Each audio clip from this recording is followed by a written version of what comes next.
Pues en la última parte del siglo XX ocurre un caso parecido con el maíz en Estados Unidos. Quizás fue una suerte que fuera en Estados Unidos, porque si hubiera sido en otro país hubieran dicho, bueno, en ese país, pero en Estados Unidos convulsionó al mundo. Y fue el caso del maíz.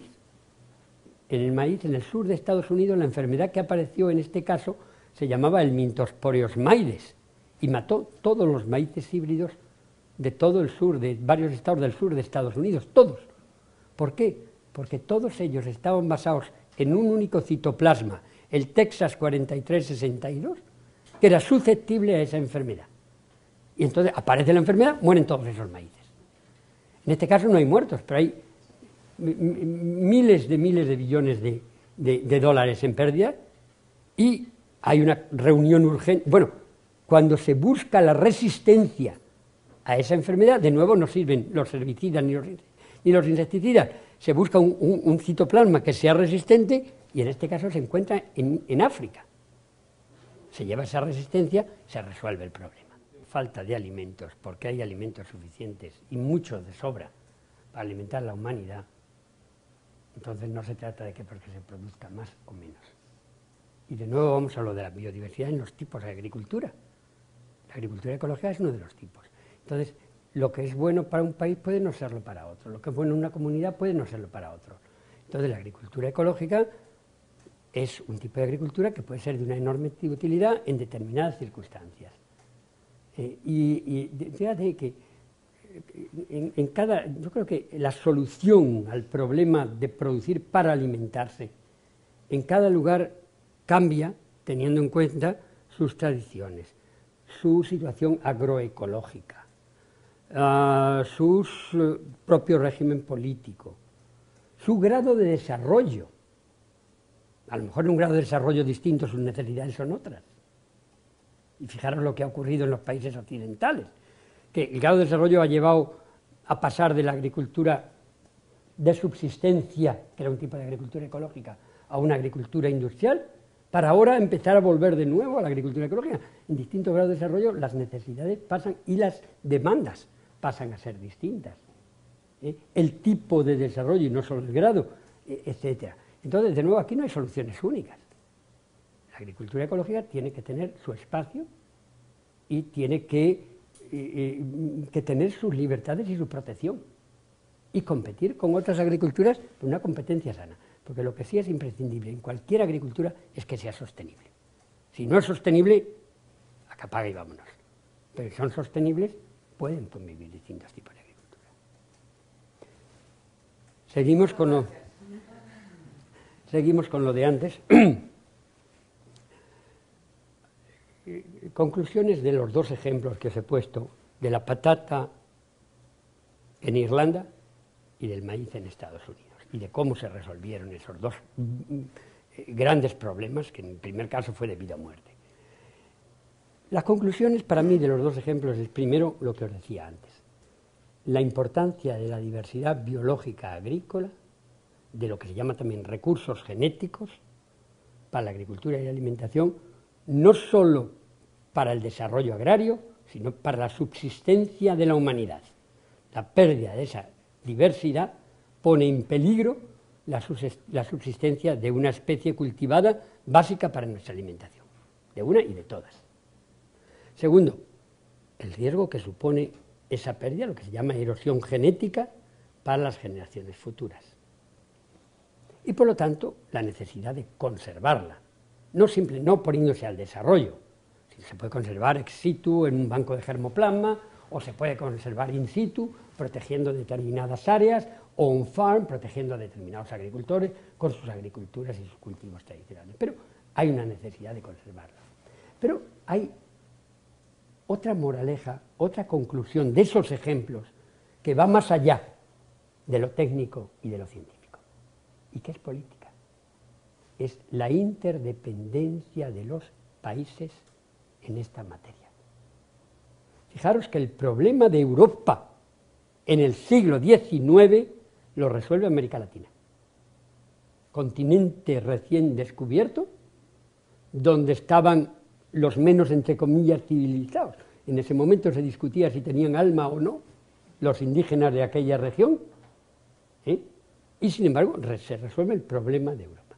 El problema de Estados Unidos, en la segunda parte del siglo pasado, lo resuelve África, donde se encuentra la resistencia al Lemnitorphoreus maides. Entonces, hay una interdependencia entre los países, en los que además, como la máxima diversidad biológica agrícola no se encuentra distribuida al azar en el mundo, sino que está sobre todo en zonas tropicales, subtropicales, donde mira por dónde están localizados los países en vías de desarrollo, pues resulta que si bien todos los países dependen de todos, los llamados países ricos, porque lo son en dinero y en nuevas tecnologías, son los países más pobres cuando hablamos de los recursos naturales para la alimentación y la agricultura a los que se aplican esas tecnologías. Entonces, esa interdependencia, en la que el norte es mucho más dependiente del sur que el sur del norte, es un elemento clave, es un elemento crucial, un elemento que además podemos extrapolar a muchas otras cosas para concluir que no hay pobres y ricos. Hay pobres en unas cosas y ricos en otras. Y de nuevo la diversidad nos complementa y nos une y nos permite subsistir en la adversidad. Entonces, claro, esa interdependencia, y vuelvo al ejemplo, a esos ejemplos, ha llevado a una cosa importantísima. Ha llevado a que cuando ocurre aquello en Estados Unidos, lo del maíz, se convoca una reunión urgente de la Academia Nacional de Ciencias de Estados Unidos y se publica un libro, entre comillas, revolucionario. El libro se llama La vulnerabilidad de nuestros cultivos. Y es el país más rico del mundo en aquel momento que dice, atentos, esto no puede seguir así. La pérdida de la diversidad biológica nos lleva al desastre. Es preciso conservar la diversidad, los recursos genéticos. Y es preciso incrementar la cooperación internacional, por la razón que decía antes. Entonces, esa cooperación internacional que nos permite obtener esa diversidad donde quiera que esté en el mundo, y por lo tanto que haya un flujo irrestringido en la diversidad biológica agrícola entre los distintos países del mundo, siempre que estemos hablando de investigación, pues hace que esa cooperación internacional no sea una opción, es una necesidad. Y esa cooperación internacional ha llevado a grandes debates en el seno de Naciones Unidas. Ha llevado debates muy ácidos, además, en muchas ocasiones, pero que después de 25, casi 30 años de debates, ese proceso ha culminado en un acuerdo vinculante internacional, que es el Tratado Internacional de los Recursos Fitogenéticos. Este acuerdo, que yo he vivido en primera persona y que ha sido un poco la razón por la que cuando fui a la FAO me fui para 6 meses y me quedé 30 años, ese tratado, a mi juicio, es un elemento que prueba que si se quiere, se puede. Y en este caso no había opciones, porque los países se daban cuenta de que todos necesitaban a todos, y eso les lleva a negociar un acuerdo justo y equitativo, que es este tratado del que os voy a hablar en un momentito. Pero antes de hablaros os quiero dar un poquito de cifras. Y las cifras, cuando hablamos de la pérdida de diversidad biológica y de la diversidad que había, os quiero decir que, mira, la diversidad biológica, en un proceso similar al que decía Taylor al principio de la charla, de la complexificación, se ha creado a lo largo de la historia de la diversidad biológica, la historia de los 10.000 años de agricultura. Las plantas tienen un centro de origen y diversidad donde van pasando a otros lugares, y en la medida en que pasan a otros lugares se van adaptando a las condiciones edafoclimáticas de cada uno de esos lugares, y va creando esa diversidad, y a los gustos de la persona que los cultiva y a las necesidades de los pequeños agricultores. Entonces, en un proceso milenario se va adaptando a todo eso, de tal manera que vosotros sois todos mucho más jóvenes, pero cuando yo era niño, a lo mejor alguno de vosotros lo habéis vivido también, pues tú llegabas al mercado y encontrabas no 3 tipos de manzanas, encontrabas 100 tipos de manzanas, y según el sitio donde estuvieses o el pueblo en el que estuvieras, tenías manzanas distintas, o tomates, o pimientos, o patatas, o perejil, porque eran variedades locales, eran variedades tradicionales de esa zona, en la que no solo cada comunidad de agricultores, sino incluso cada familia seleccionaba a lo largo de los años. Y yo, que soy hijo y nieto de agricultores, recuerdo cuando mi padre le salía una sandía buena y decía, oye, guarda las pepitas, guarda las semillas, porque es muy dulce.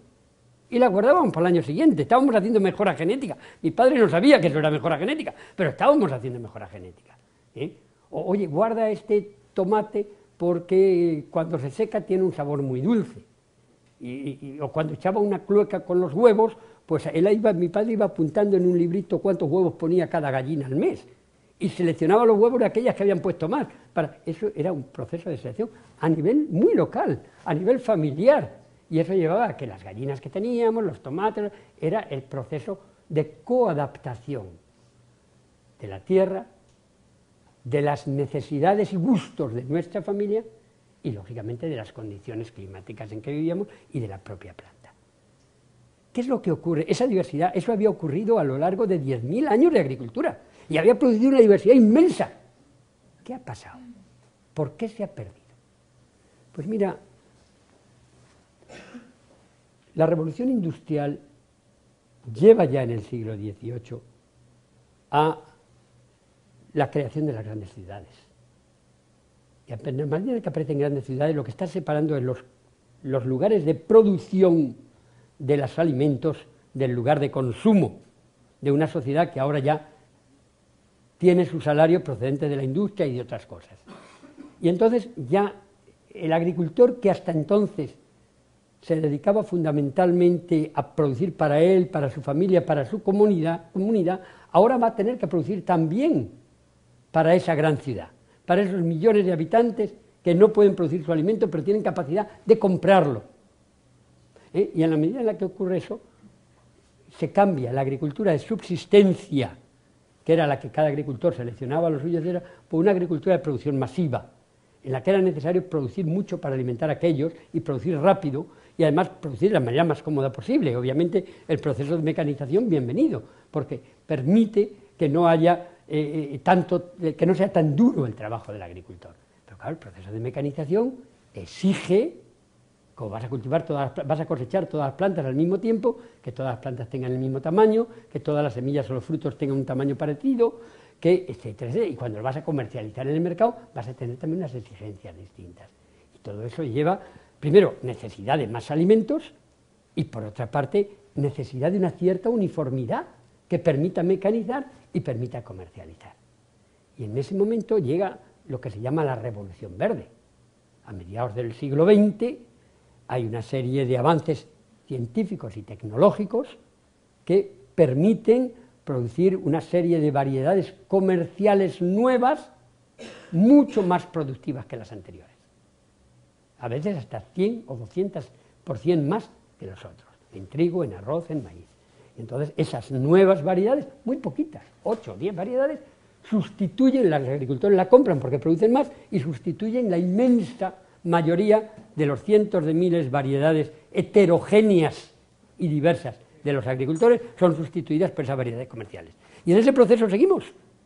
Pero claro, lo que no está dicho es que ese proceso nos hace mucho más vulnerables frente a los cambios imprevisibles del medio.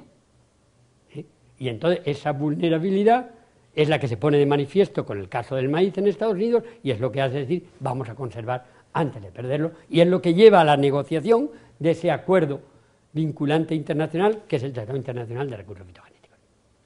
Y en ese tratado hay una serie de elementos, los objetivos es la conservación para las generaciones futuras, el uso amplio de la diversidad, y fijaros que en eso, a lo largo de la historia de la humanidad, hemos consumido para nuestra alimentación entre 8 y 10.000 especies distintas, no variedades, especies. El arroz es una especie, el maíz es otra, 8 o 10.000 especies distintas. Hoy cultivamos unas 150 y solamente 4 contribuyen con más del 60% a la alimentación calórica humana. Entonces, el segundo objetivo es una utilización sostenible y amplia de esa diversidad, y el tercer objetivo de ese tratado internacional es muy interesante porque es la distribución justa y equitativa de los beneficios derivados del uso de esos recursos genéticos o diversidad biológica agrícola.